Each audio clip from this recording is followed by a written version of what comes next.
According to Statista.com, in 2023, the average price for a holiday dinner is $61.17. This dinner includes turkey, stuffing, potatoes, rolls with butter, vegetables, cranberry, pie with toppings, and beverages of coffee and milk, all in quantity sufficient to serve a family of 10. But our goal is to support families of any size.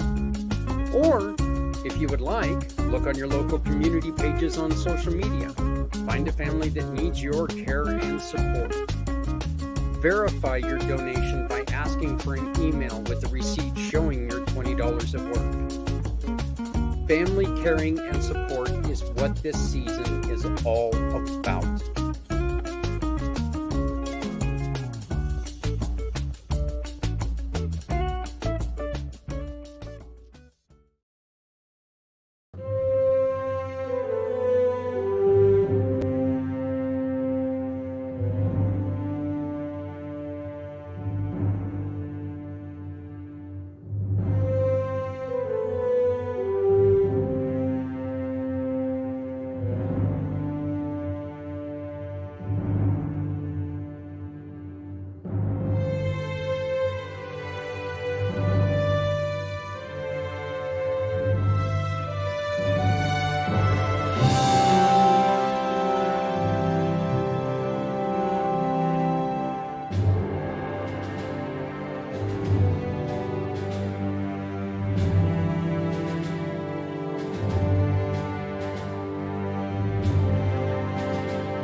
Good Monday afternoon, everyone. My name is Zach Clayton. I am the president and founder of Community Pay It Forward, Community Dare to Care, and the PAC channels. And right at this moment, I'm flying solo. Uh-oh. That means he can talk about whatever he wants. Watch out. We're going to be talking about hockey. You know we are. No, I'm joking. Our guest is with us right now, Timothy Mabry, and he will be joining us here in just a little bit.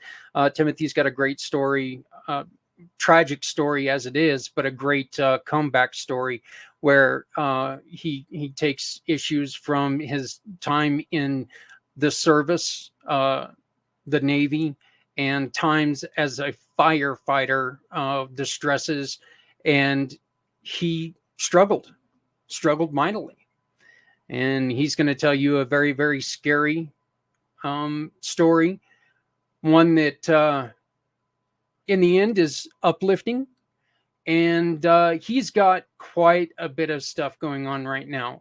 He's not only starting his own business, but he's also started and improved a program aimed at asking yourself questions,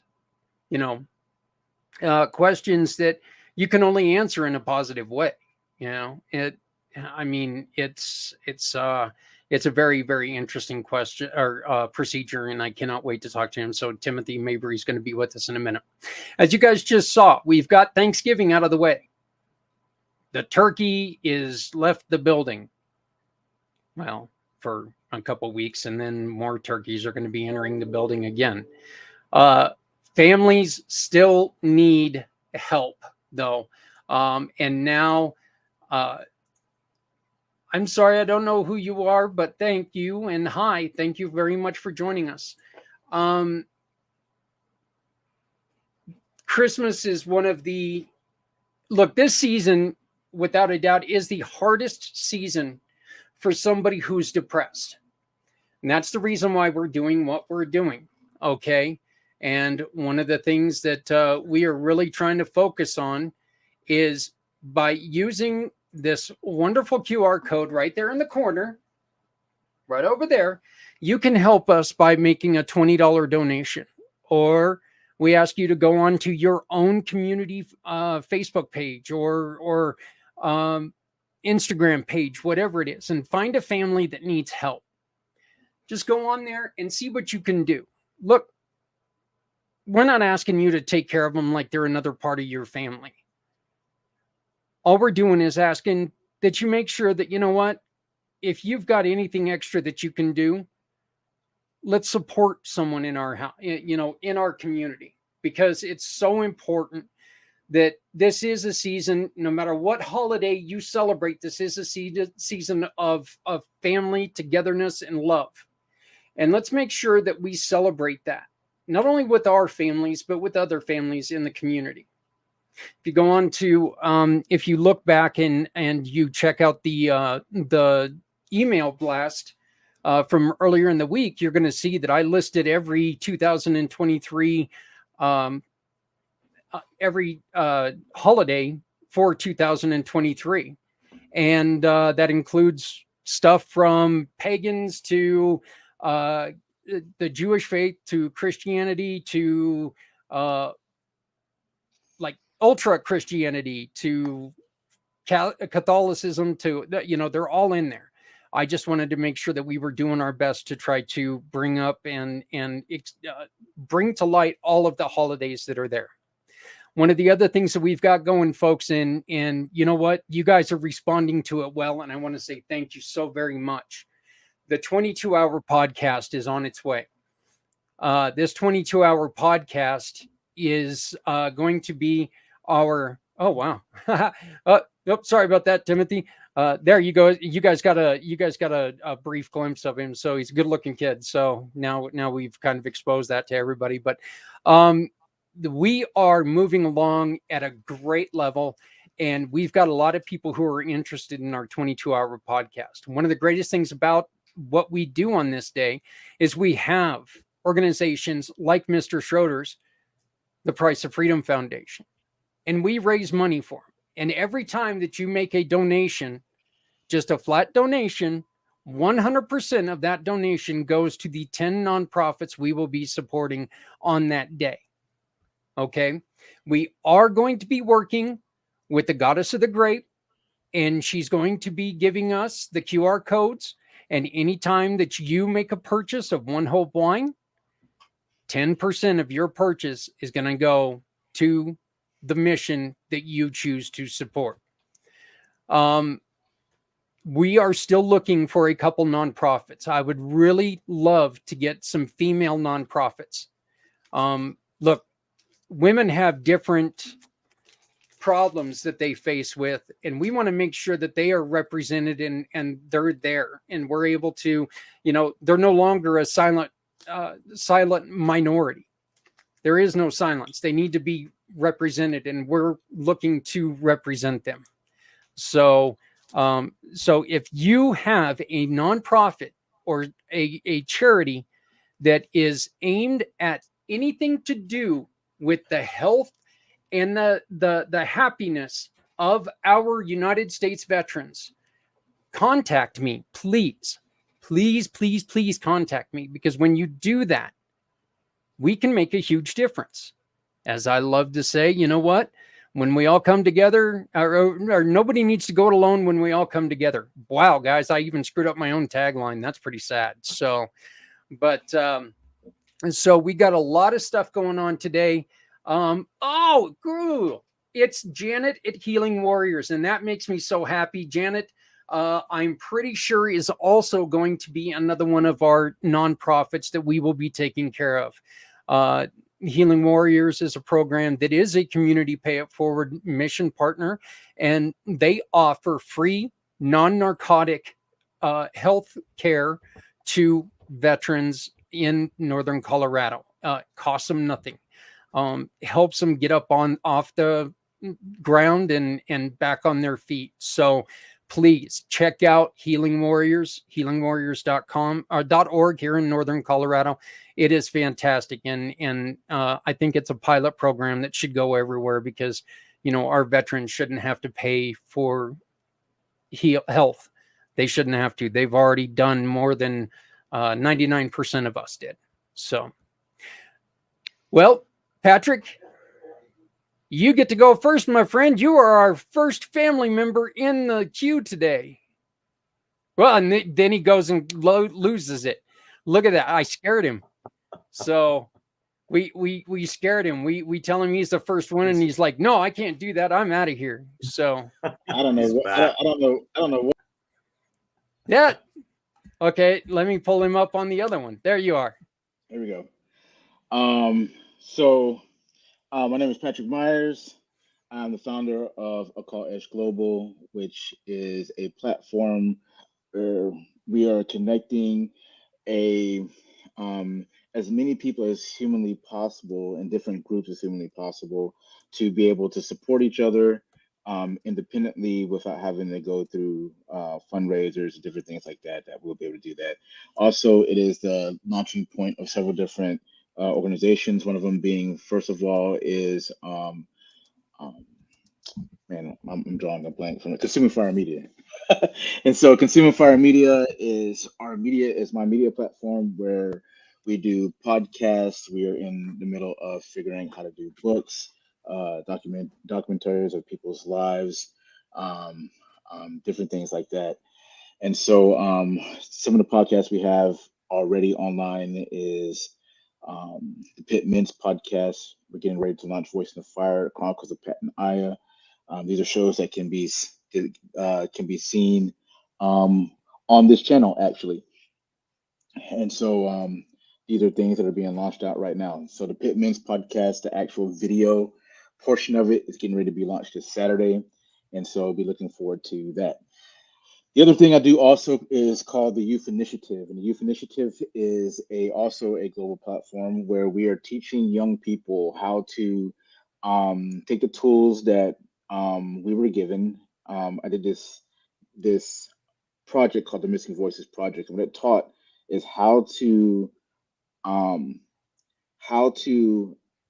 let people know that they are the actual asset. A lot of times we go after money, we go after programs, but the people around us are our greatest asset. And so it's teaching teenagers that they are the greatest asset of change in this world right now, real time.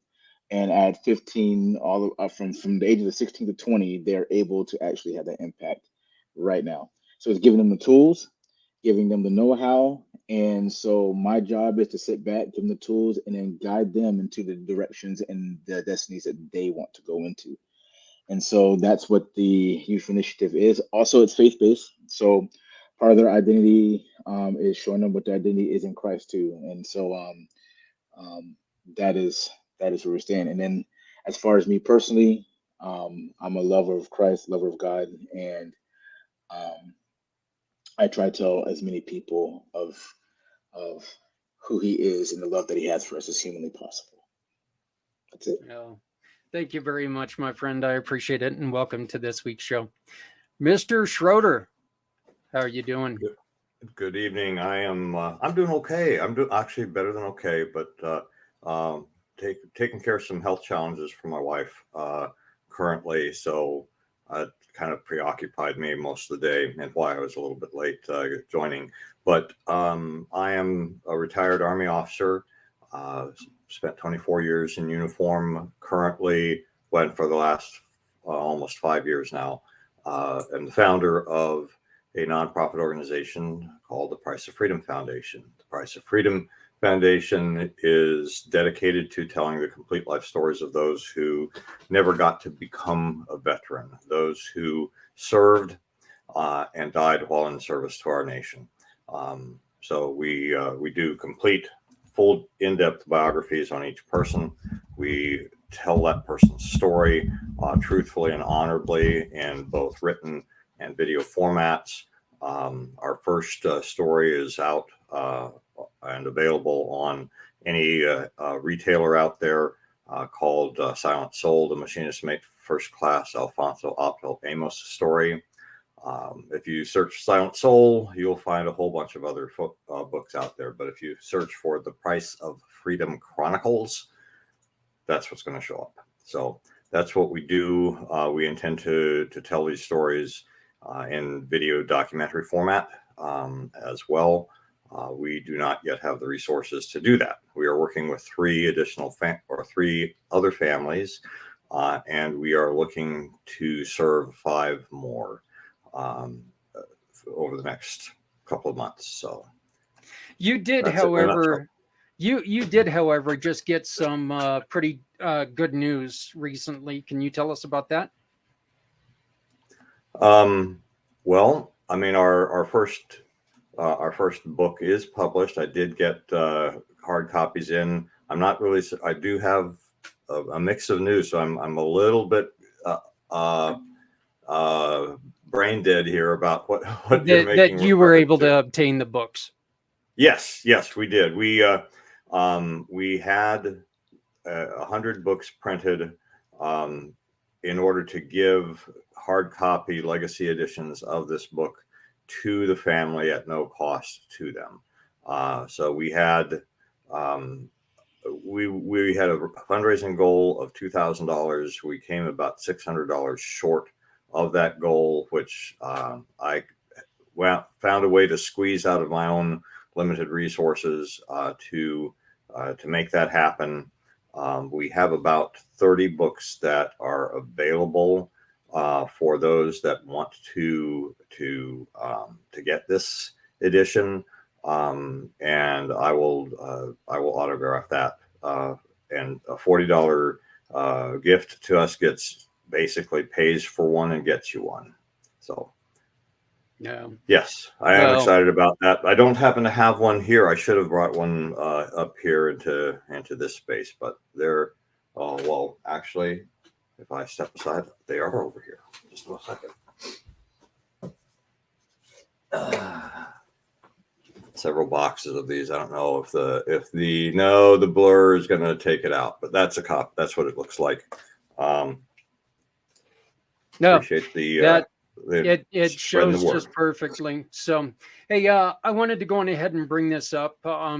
She was able to put it on the in the chat, and this is Healing Warriors, healingwarriors.org program. Sorry, healingwarriorsprogram.org. Again, community pay it forward mission partner. Look, this is one of the kindest ladies.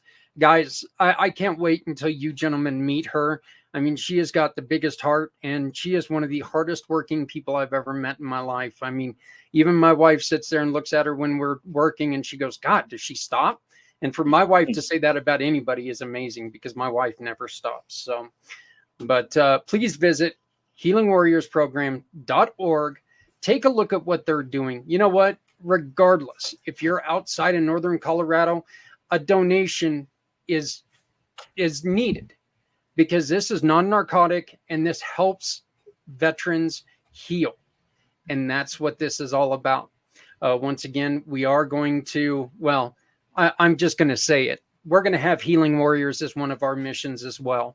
I have a love for Janet and this program, just because they do some fantastic things, and we will be adding them to the program as well. So they will be one of the 10 nonprofits that we are raising money for. So, all right, guys, are you ready for this?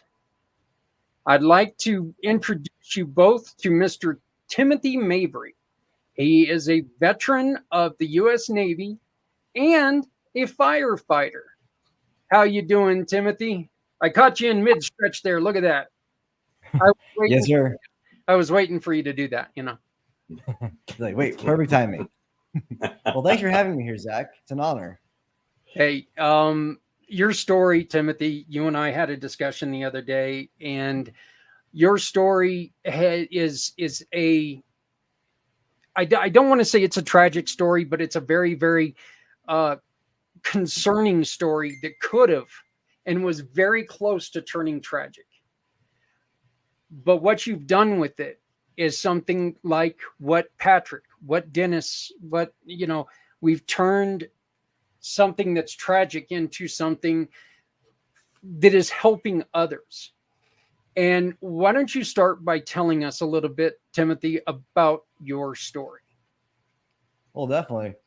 As Zach kind of alluded to, my story had some ups and downs. And it's all started when I was in the Navy back in 2011 to 2013. That's how long I served in. And during that time period, I got thrusted into a department where they were doing some really messed up stuff. One, my chief, who was in E7, would beat me with tools if I didn't know what they were. He would take me down to the lower depths of the ship and ask me, what is this tool? He specifically would hold up wrenches and other large objects, and I didn't know the answer to them. So he would take those and beat me with it. At the same time, that in that department, one of the E6s, my leading petty officer, was saying things like he was going to kill me and do other items to me.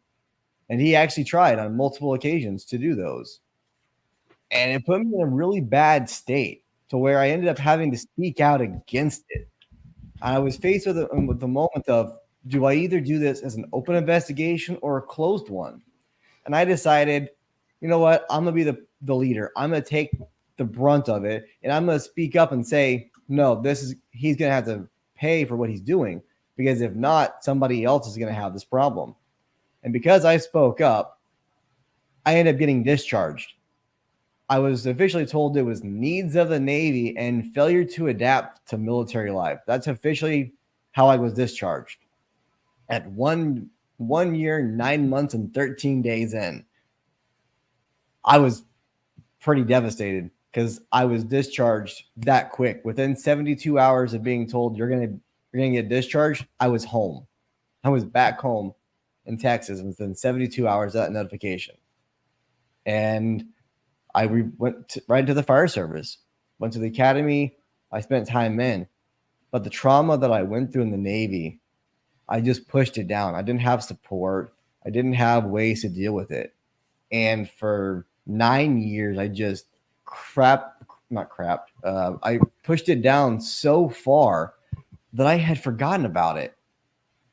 And then while in the fire department, I was seeing things that very few people ever get to see. I was seeing people born, and I saw more death than anything. And no matter what you think, you're strong, but there's always a breaking point. Trauma does have a point to where it does creep up on you. And unfortunately, we're not taught and told how to deal with that trauma effectively. And if you don't know, it builds and it builds and it just creates such a problem. And that's what happened for me. Last year, I was going through my re-upping of my VA claim, and it brought back that old trauma. And I had just shut down. I got severely depressed. I was anxious. I was withdrawing from everything. And I just didn't know what to do, because I went through with the Navy speaking up and getting discharged. And in the fire department, I didn't really want to speak up because I felt judged and I just didn't know what to do. And I had a cry for help, but that cry for help got ignored. And it was because of that I reached a point where I actually attempted to take my own life. I found myself sitting on the edge of my bed and then putting the gun to my head and pulling a trigger. A few days before that, I called the VA. It's like, hey, I need some help. I need some help now. And they just said, 2 or 3 months and you'll get help. Like, okay, we'll see. You know, Timothy, this is the hardest part for me to handle on this. You had a really huge life-changing experience going on at that same time. Yeah. Can you tell us about it? Yes. Most people, when they have trauma, it's just 1, 2, or 3 things happen. And that time, I got in trouble at work because I was withdrawn. I was from a great employee to and a boss to I just didn't care.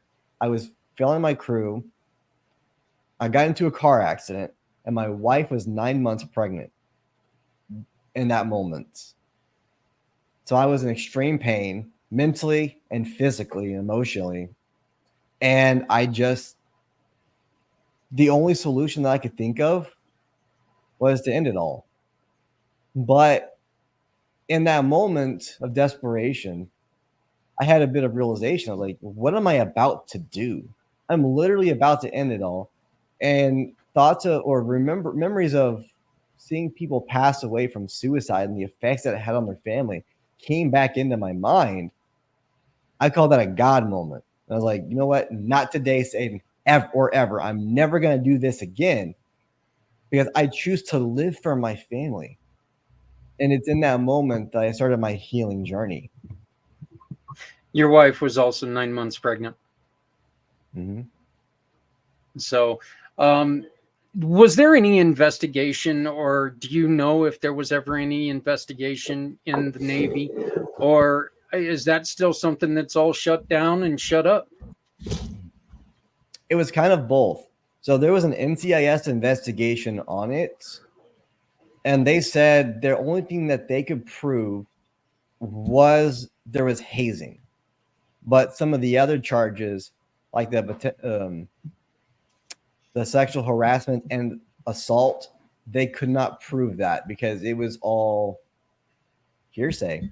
It was all my word against that other guy's, and they took his word on it. So there's no proof that it happened.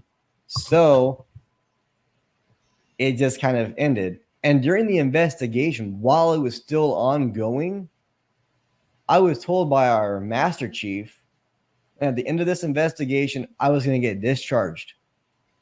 Like, what? I bring up a problem what's happening in your organization, and you're saying I'm going to get discharged because I can't adapt to military life? That's not military life. Someone trying to threaten to kill you and do other things, and they actually attempt it. That's not military life. And he ended up getting discharged only because he got into a fight after the investigation was done. And that fight happened in front of the Master Chief's office by the medical bay, too. There was a whole bunch of people who witnessed that fight. And because of that fight, he got bumped down to an E2. Being over 15 years in, he got discharged because of that. I don't think he got a dishonorable discharge. I don't truly know, but that's what ended up happening to him. When you were in the fire service, you went to your battalion chief and asked him, why didn't you support me? He had a very, very unique answer. Yeah, because he was one of the people that had to cry out for help. And his answer, when I asked him, what happened in that moment when you didn't answer my cry for help? He's like, I didn't help you because I couldn't help myself. I didn't know how to overcome my own problems and didn't feel worthy. So I didn't help you. It's just, it's astonishing. Patrick? I think I think in a way with you said your fire chief battalion, right? Yeah, battalion chief, yes. Your battalion chief, right? Like it might sound kind of crazy, but that's probably like the best thing that he could have done at that moment. Because a lot of times, if you can't help yourself, man, like you'll end up drowning the people that you're trying to help. That's from just personal experience, man. Like if you don't have yourself right, man, there is sometimes no way you can help someone else because it's just like being inside of a like it's just like being in like say you're in a pool and being a Navy. I was in Navy too, actually. And then I understand the ship life. Uh, it's there's a lot of unspoken things, at Don't Ask, Don't Tell in a whole lot of different areas, right? So empathize with you, man, in that aspect of things. But it's like being in a pool, right? Where if you're drowning and then I don't know how to swim, and there's all kind of reasons for that. Number one, like when I first went to boot camp, you see all the black brothers, and we just sank to the bottom, you know. So you get in there, yeah. Let's be real. You don't want that brother trying to come help you try to swim, right? You don't. That's the last thing you need. And and um and so like in that concept, it's like there's just grace given to the battalion chief, because like that's the worst thing. That's the worst place to be is when you're drowning yourself. And like a lot of people don't understand, like especially people in leadership, like they're usually the worst hurting, um, because they have to carry everybody else's pain and sufferings, right? And then now with the military portion of it, man, like I'm not going to say a whole lot to it, but I understand the stuff that you're talking about more than you know.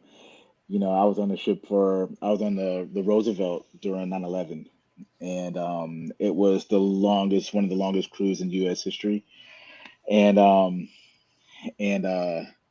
it there was some savagery going on out there, man.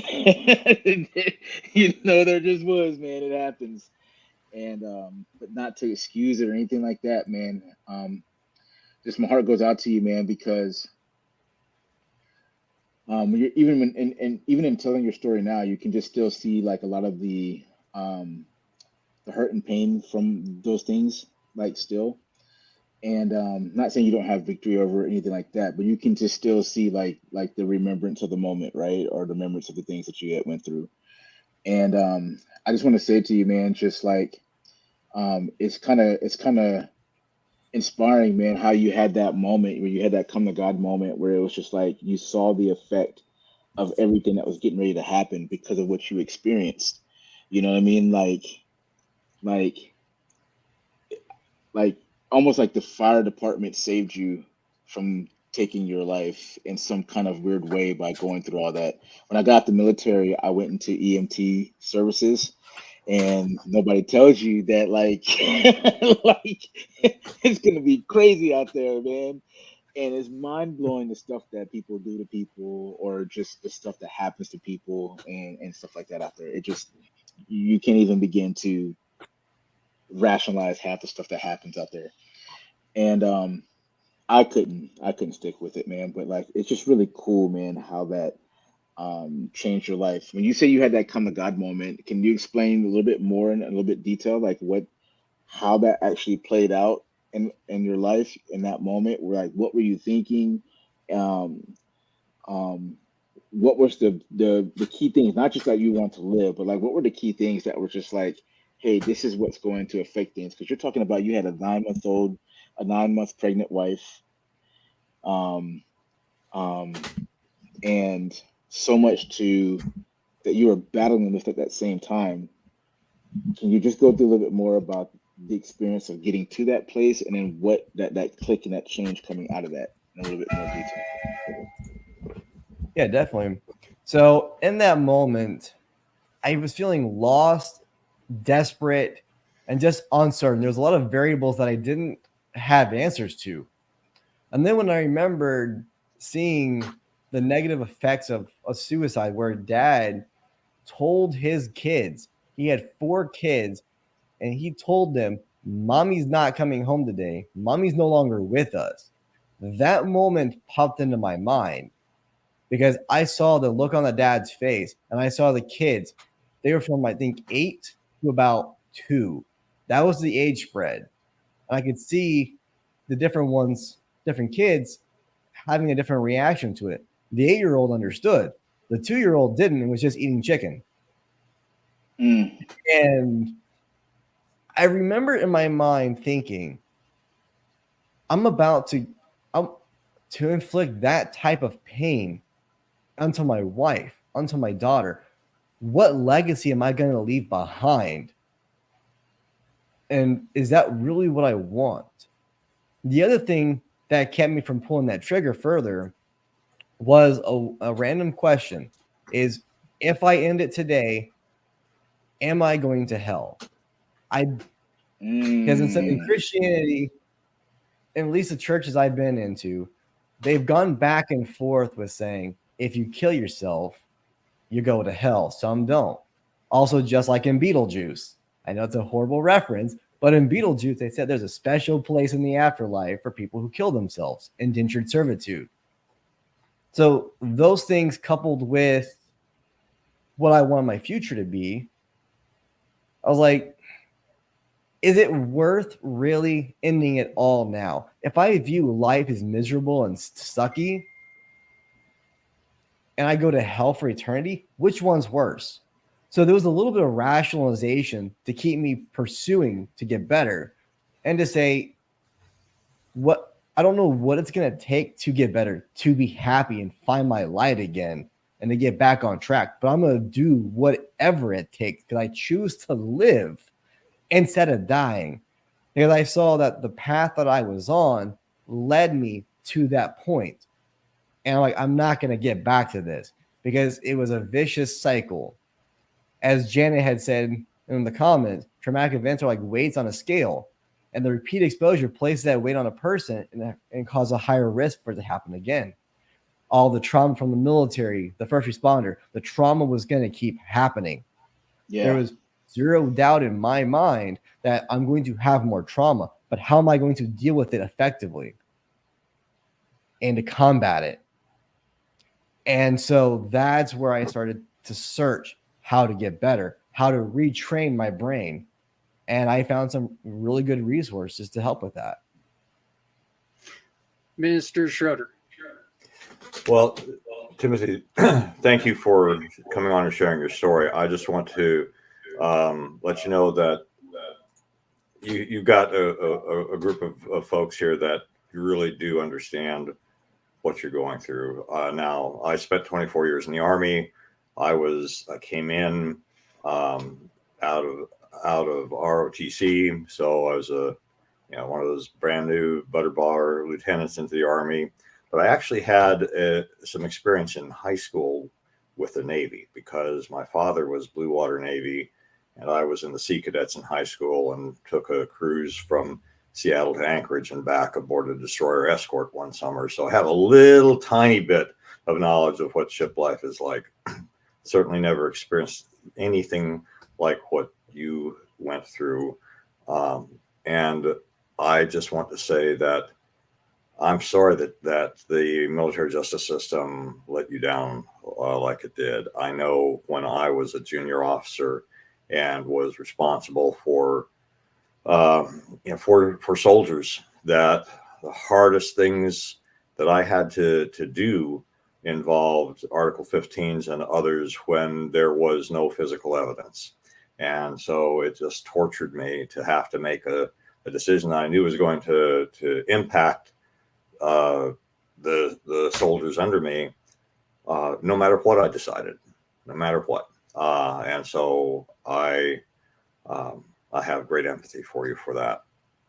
But while I was in high school, I also, and I think I was your first guest on this topic, wasn't I, Zach, here when I talked about the fact that at 17, I had my father's pistol to my head with a finger on the trigger.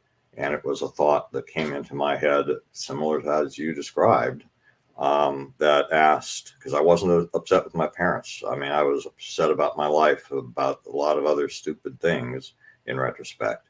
But the thought came in and said, it was a question. It said, how are your parents going to feel when they come home and find their oldest son with his brains blown out all over their bedroom?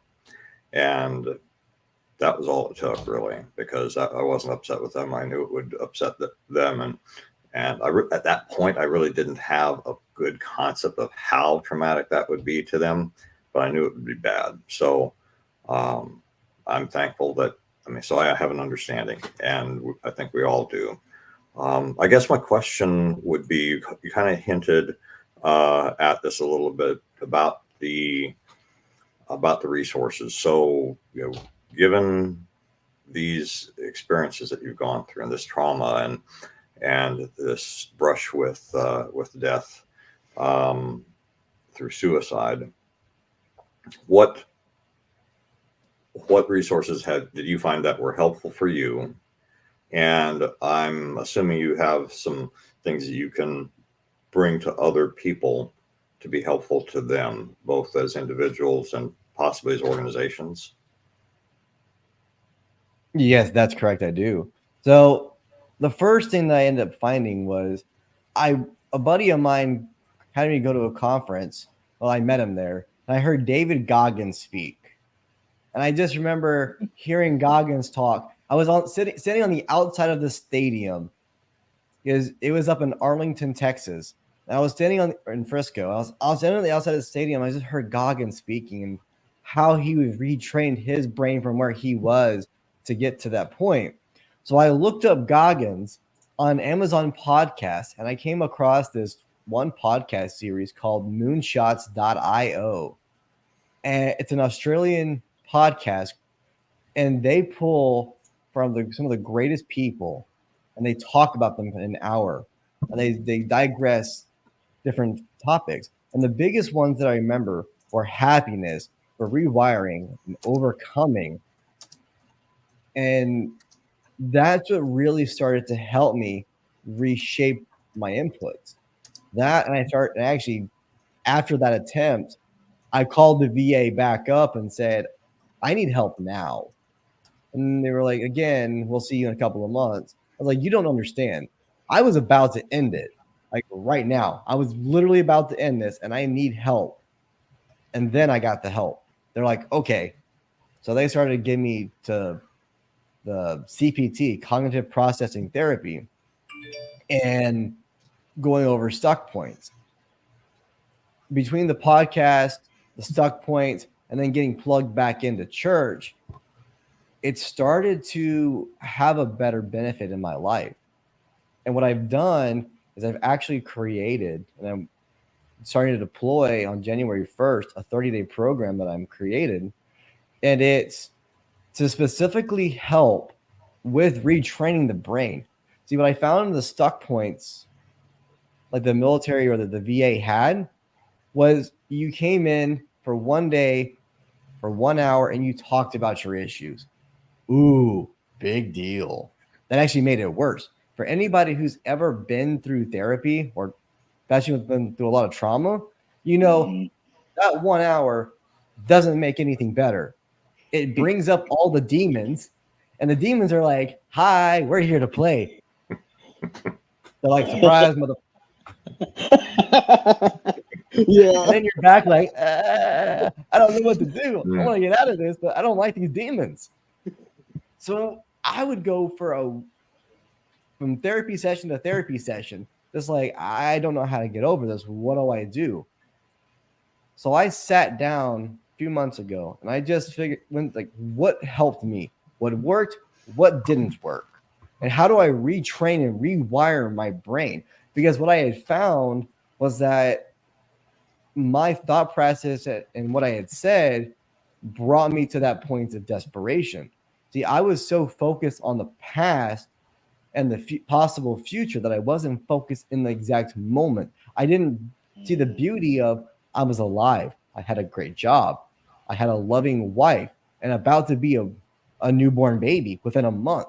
I didn't focus on that. I was looking at all the bad.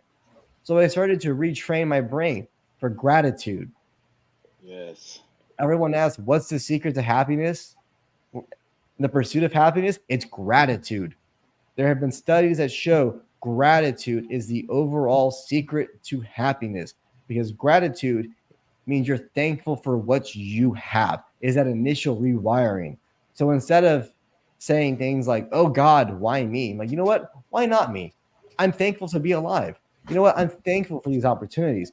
These demons, the things that I've gone through, I'm thankful for them. I'm happy they happened. Why? Because it gives me equipment and tools to help somebody else who is in that same spot. See, the storm that we're going through today means we're strong enough to in the future to pull somebody else out of that exact same storm. So those storms that I've gone through, I can help somebody else out of those places, how to retrain their brain. And I put into a 30-day class to actually show how to do that, because it's a major benefit. It's what I wish I had in that meantime. If the VA would have said, here's your therapy, but here's what else to do in the meantime, that would have been a major benefit to me. Instead of saying, oh God, what do I do now, to, okay, this sucks, but let me go a little bit further. You know, one of the things that I always think about is when, you know, something bad happens, we all have this tendency to go, oh my God, it's happening right now. How can this bad thing be happening right now? Guess what? It doesn't matter. It really doesn't. No matter when it happens, it's happening. So it makes it really difficult. Is that part of the acceptance that you're trying to get across, letting people know, look, it's okay to have problems. We all have problems. Yeah, it's and not just that, but it's okay to recognize them and to say something about it. See, what part of my issue is in the fire service, if you had brought up problems, you were seen as weak. Mm-hmm. Oh, you're struggling with mental health. Oh, that call bothered you? Wuss, loser. Those were always talked about. I remember higher up officers who'd been in for 20, 30 years would talk bad about somebody who had left because of some of the traumatic stuff that they'd seen. It wasn't accepted that, hey, you know what? That may have been their breaking point. So thinking of that, it causes you to bunch it up for a long period of time. So it's, hey, you know what? You have a struggle. You have an issue. One, embrace the suck. Two, switch from the victim mentality to the victor, saying, you know what? This happened to me. Nah, I'm not going to let it bother me. I'm actually going to choose to take that and turn it for good. The Bible says what Satan meant for evil, God will turn for good. And we have to take that mentality of saying, life just gave me lemons. All right, I'm going to make lemonade out of it. It's that reshaping is what helped me overcome. It's still what helps me push forward in those days where, like, am I really good enough? Am I having a purpose? Is things going to happen? Like, no, it will happen. It's going to be benefit. I am going to push forward no matter what. Everyone suffering also needs to realize they deserve help. Many, many times I hear someone else needs it more than I do. Everyone deserves help. That's such a beautiful comment by Janet. And it's so true because, you know, and the other thing is that, you know what? I've got this. It's under control.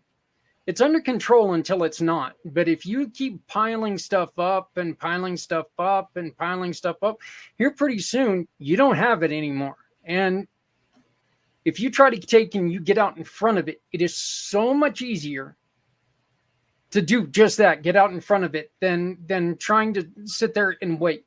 You know, it's like, oh, I'm not in that dire of need. You know, okay, that's fine. You know, maybe right now you just need help getting your child to school. Might as well ask for it now, because what happens when, okay, now I need to get my kid to school and I need somebody to help make the lunch. And then I need someone to help cut my grass. And then, you know, things go like this and you start getting lost. And, you know, people get so used to hearing you say, hey, he's got it. He's under control. Everything's cool. And they tune out. And you can't let that happen, because this is too serious. It's serious, and it can be deadly. I mean, I made a comment in a sidebar thing there that I listen to audiobooks all the time, and when I just recently finished up was published in 2005 called Deep Survival by an author named Lawrence Gonzalez. And what struck me about that book and this conversation was it was more of an academic book than I thought it was going to be, but they did a lot of studies, or he did, with and pulled stuff together from lots of sources. But the bottom line is that the people who survived airplane accidents, train wrecks, being lost in the wilderness, lost at sea, things like, all sorts of things. Some commonalities were being right here, right now, not bemoaning the past, not why me, not, we'll never get rescued, but right here, right now, and basically embracing whatever the situation was. So, and I heard that, or echoes very similar to that in what you were saying, Timothy, and that I think that is a very important mindset for people to have, regardless, because you never know when the world that we are comfortable living in is going to change suddenly. I remember one of the stories they were talking about was this couple who was driving cross country and wound up in a mountain pass in like rural Utah, and they were not at all prepared for the snow that they found themselves in. So you just never know. You never know when this is going to happen. And I think that having a mindset that is much more present, much more grateful, as you were talking about, and less, bemoaning our the things that we wish or think we should have. The more accepting of God and His presence and His action in our lives, the better we're going to be in all sorts of situations, including situations that are life or death.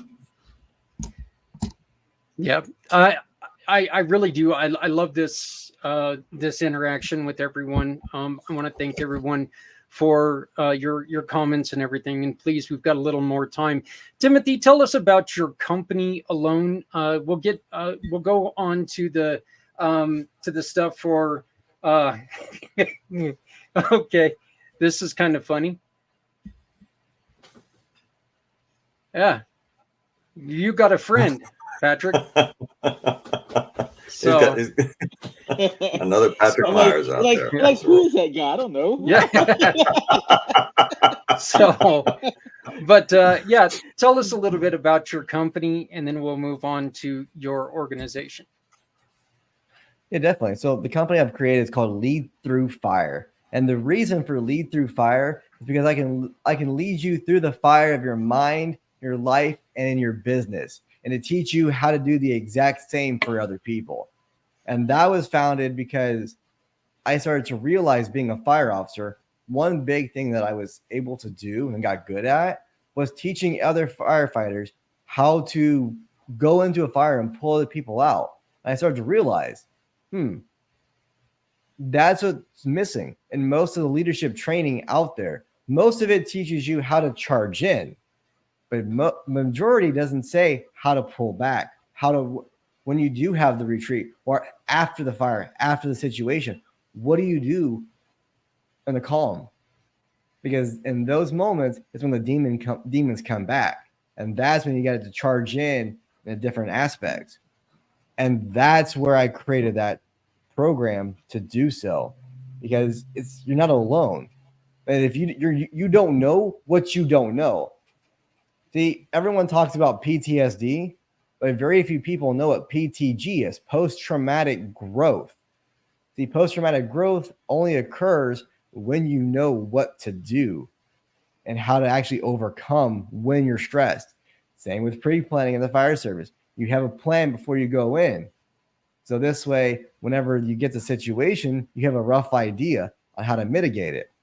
So I created this so that it gives leaders the tools and the resources to not only pull out their business from failing, to improve company culture, but to improve their own mental states. And that's a big thing that's missing right now, what we need, especially since, I don't know if most people are paying attention to the market, what's happening.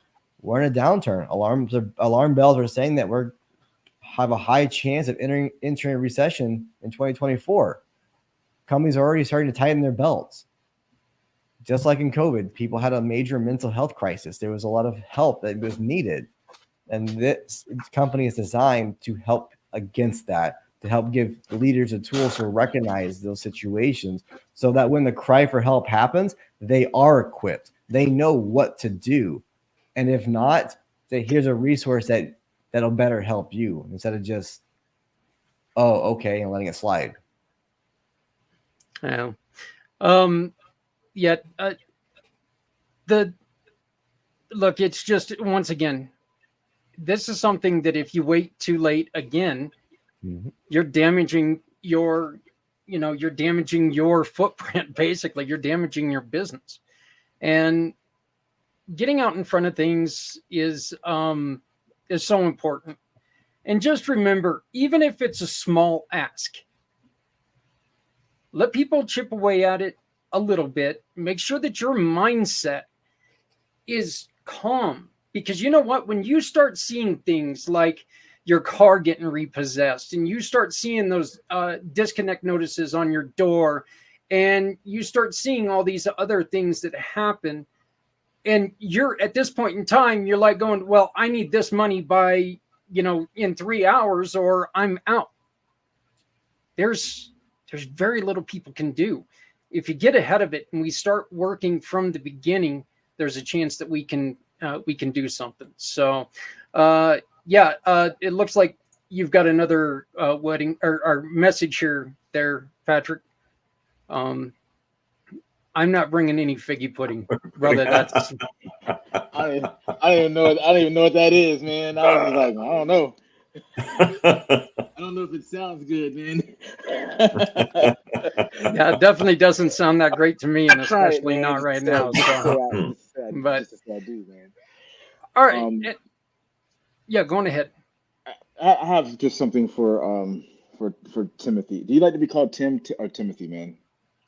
Either one. I'm not too picky about it. All right. It's just I just really love the faith aspect of things, that where God just takes you from one place to another, right? A lot of times, like these are things that we don't know how big of a deal that actually really is, and especially when you are in those places looking at eternity and you're trying to figure out what next, and then like you're trying to figure out those things. It's just it's amazing. Like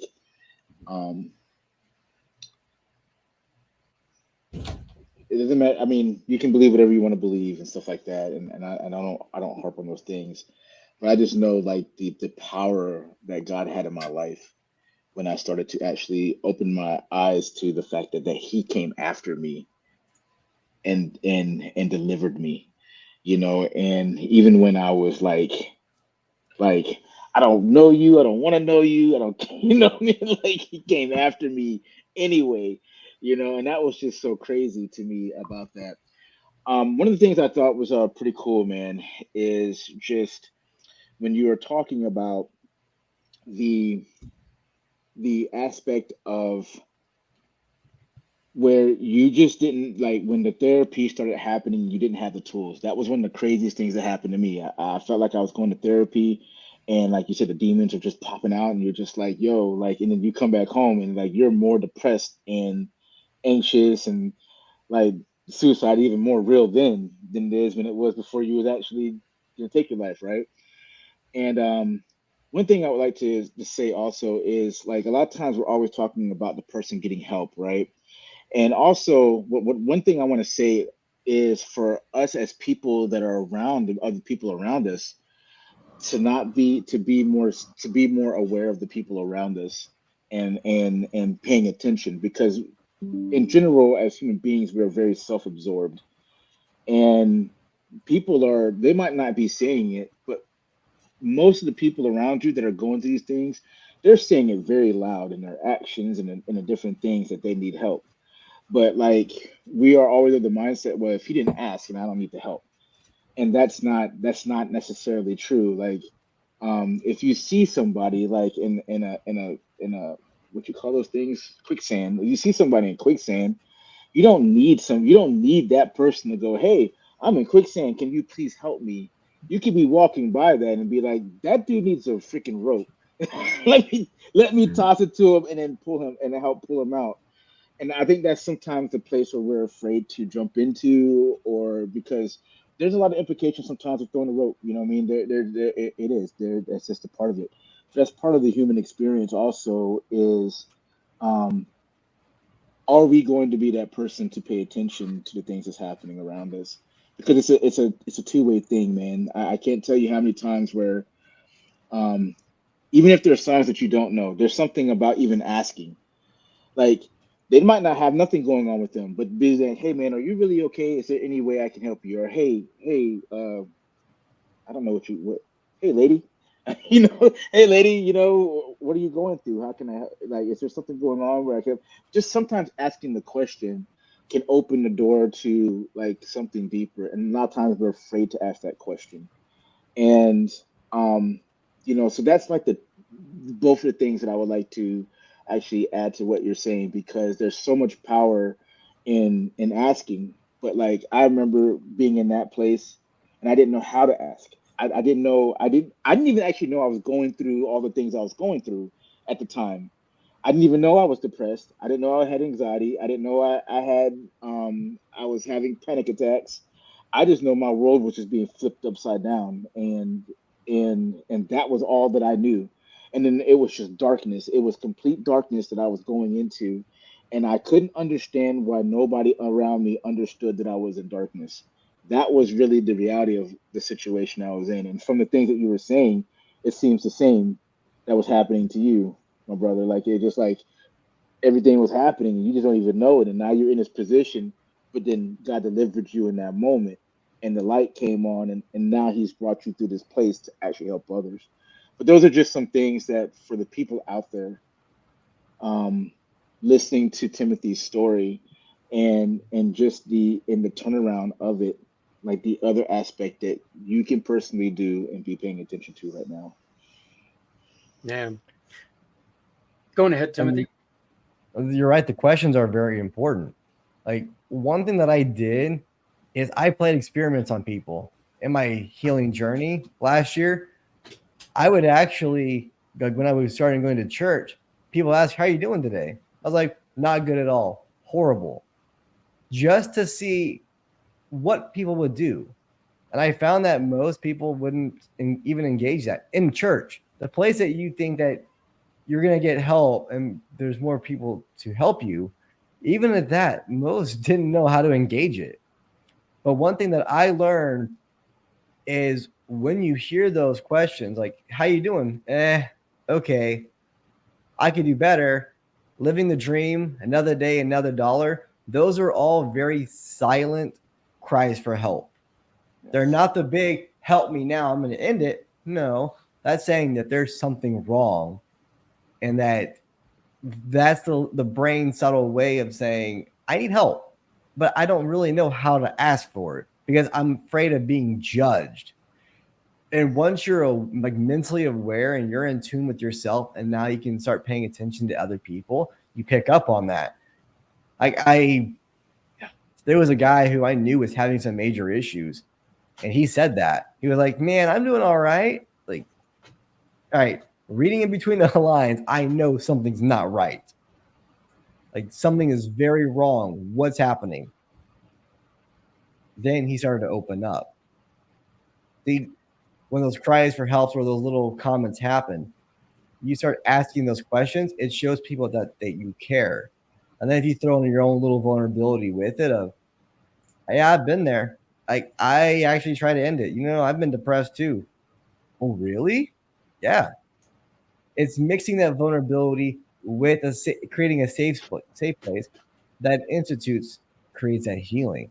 And that's one thing that I teach is how to have those questions that have a deeper understanding and how to foster a good culture, because that's what's really needed is how to have leaders who truly care and understand, but they first have to care and understand themselves before they can help anybody else. If you can't help yourself, you're not going to help anybody else effectively. You can try all you want, but promise you, it's not as effective. Been there. Well, You and, know, and the people who say, I mean, from the standpoint of myself, when people ask, how you doing? Oh, I'm doing okay. I'm doing all right. It's like, because I say that because a couple of things. Number one, I don't have time to get into the full depth of what's really going on in this situation. Or number two, I really don't think this person cares. I really don't. I just don't trust them. And so I'm going to give them the pat answer to kind of end the conversation and move on. So, but having, and it's because most, as you're describing, most people in church and different organizations that I've been part of, unless you are consciously and specifically making a choice to be available and present and willing to help somebody in the situation that they're in, most people are just not going to do it. They're not trustworthy for that. Yeah, and I think one of the things that people have to do is remember, if you can't answer the question, if somebody says, look, I'm messed up, if you can't answer that question, if you can't sit there and listen to the statement, if you can't sit there and try to, listen through, first off, listen, not talk, listen through, then don't ask the question, okay? Don't ask a question thinking that you're going to get a rosy red answer, okay? This isn't, it's not like that. You got to make sure that you are able to handle what's going to be said. And there's a huge possibility it's going to be ugly, very ugly. And if you can't answer that question, you could do even more damage. So, well, somebody's dancing. So, Can I say something to that real quick? Yep. To add on to what you're saying, because that's very, very important also, if you don't think you can, like 9 times out of 10, somebody around you that could. Mm-hmm. And so like for instance, like that person that's in the quicksand, you might be the person walking around there. You ain't got no arms, so it's going to be pretty hard to pull that person out of the quicksand, right? But you got 2 legs to go to the next person and a mouth to be like, hey, there's a guy back there in the quicksand pit that the quicksand pit that needs somebody to pull him out. You got 2 arms and good legs, man. Can you go help him? Like that's the power of community, and being aware, and that's how we all help each other, because that's I think that's a very, very important thing too, because like that is dangerous if you can't, you don't have the capacity. Like I know I don't have the capacity for certain things, so I don't engage in those things. But like say for instance, brother, you're the guy that teaches the mindset thing or whatever. But then hey, I know this guy Tim, right? He's got that next step that what you need to that you can go to this guy and maybe he can help you with that. And if you don't know, there's probably somebody else that that you can take them to this other level where they might need like really, really deep counseling or something like that. But that's the power of community and us connecting together and seeing more than just ourselves. And once again, remember that not every solution works for everyone. So just because the solution worked for you does not mean it's going to work for this person you're talking to. You got to remember that, because if you try to push something on somebody that makes them uncomfortable, look, they're already uncomfortable. There is already things going on in their head. So let's make sure that, you can say, hey, look, we listened to this show the other day. They had a great guest, Timothy Mabry. I got his phone number off the website. Do you want to try to call him, see if maybe this is something for you? Do it that way, but don't tell him, look, you need to call Timothy. He's going to help you. That's putting undue stress on everyone. And that's telling somebody that exactly what they're going through. And that's just dangerous. So, well, Dennis, we're at the end of the show. We went over again. Look at this. We do. And it happens because you attract such fantastic guests. I mean, I feel like this conversation really has just started. So, Timothy, I want to thank you for coming on. I don't want to rehash what I said before, but I know that the trauma you experienced was unjust and terrible. And I'm glad that you had that revelation in the moment when you were about to take your life. And I'm thankful for the path that you're on and the resources you have. And I hope that individuals and companies out there will take advantage of it. Patrick? Brother, your story is very, very encouraging. You know, um,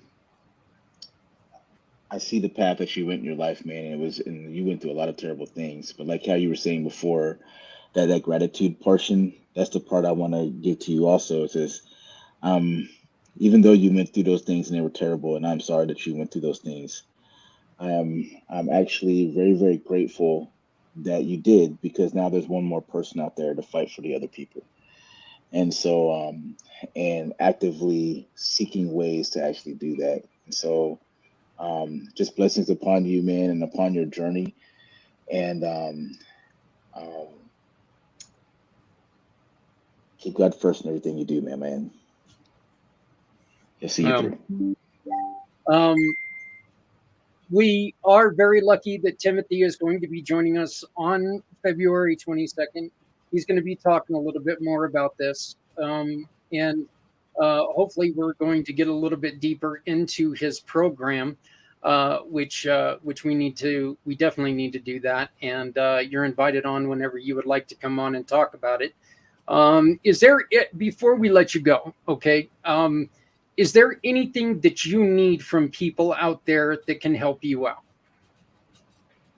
Definitely. So the biggest thing that I'm needing is to get on more platforms to spread this message, and for companies who are looking to improve their culture and their leadership team. That's a really big thing. And as I alluded to before, we're coming up to a time where people are going to need more help. Yep. So if you need some help, if you're a leader who wants to have become a better leader and connect better with individuals, I'm going to put a link in the chat to a free guide that I created on my website.